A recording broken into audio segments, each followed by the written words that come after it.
They are the most terrifying villains in Star Trek history, half biological, half technological.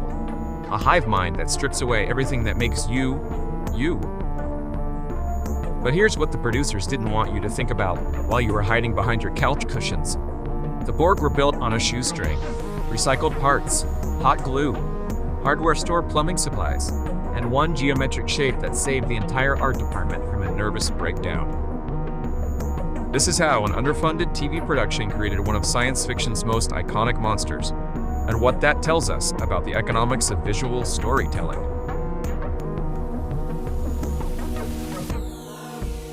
How Star Trek built the Borg on a budget. When Gene Roddenberry and the Next Generation writing staff first conceived of the Borg in 1988, they had a fundamental creative challenge that was also immediately a financial one. The show needed a villain that felt alien. Not just a bumpy forehead and a bad attitude, but something that was conceptually different from anything audiences had seen. Something that couldn't be reasoned with, negotiated with, or charmed by Captain Picard. But the per-episode budget in the late 1980s was roughly $1.5 million, which sounds like a lot until you remember that included sets, costumes, visual effects, guest cast, and every yard of alien latex. The makeup department, led by Michael Westmore, faced a particular constraint. You can't build a completely unique prosthetic for every single Borg drone. If the Borg were going to appear in numbers, and they needed to feel like a collective, Westmore needed a system, not a character, a system.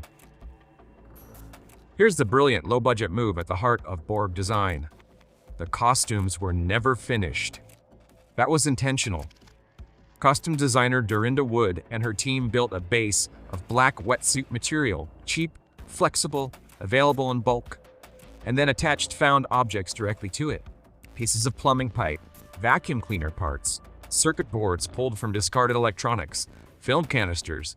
The goal was to make every drone look like it had been assembled, not designed.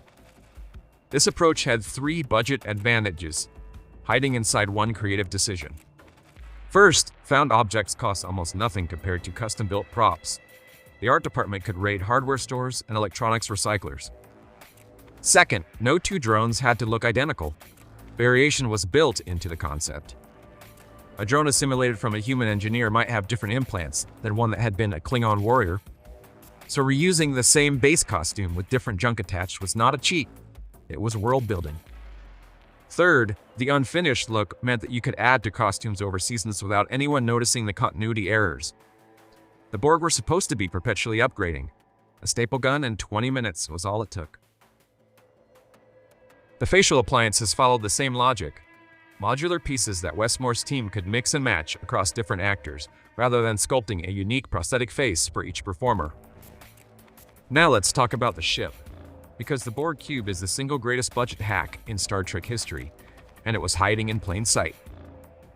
Every other ship in Star Trek required complex, expensive model work. The Enterprise had curves and nacelles, and a saucer section that demanded precise angles for every shot. The same with Klingon birds of prey, Romulan warbirds, all of it. The Borg cube is a box. A box that can be filmed from any angle and look identical. There are no wrong angles with a cube. You don't need to relight it meticulously based on which side is facing the camera. You don't need continuity notes about which nacelle faces left. You just point the camera and shoot. The VFX team at Image G, who handled many TNG effects, could reuse the same cube model across episodes and seasons without your audience thinking, wait, that's the same shot. Because all cubes look the same. That's the point.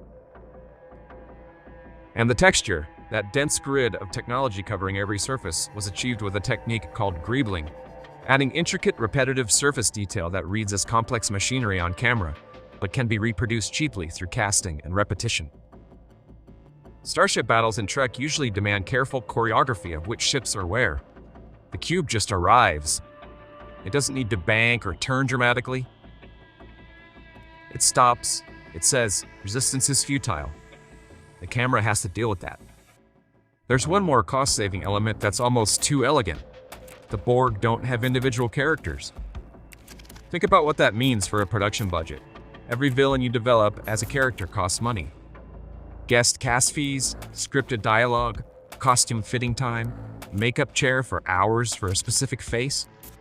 The Borg Collective requires almost none of that. Any actor can voice the collective. Any background performer in a base costume becomes a drone.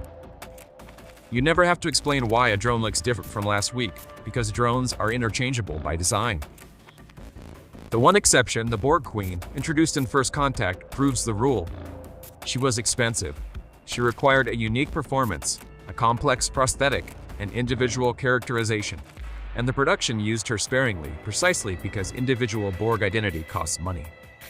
The collective isn't just a storytelling idea, it's a production model.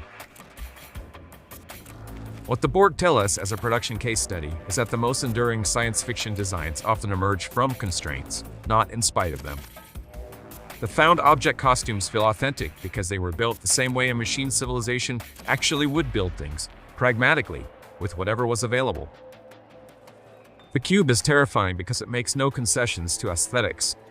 It communicates pure function, which is exactly what an artificial hive mind would build. And the hive mind is philosophically disturbing in part because it's economically efficient. The production team didn't have the budget to make the Borg individuals, so they made them something worse. Resistance is futile, but creativity isn't.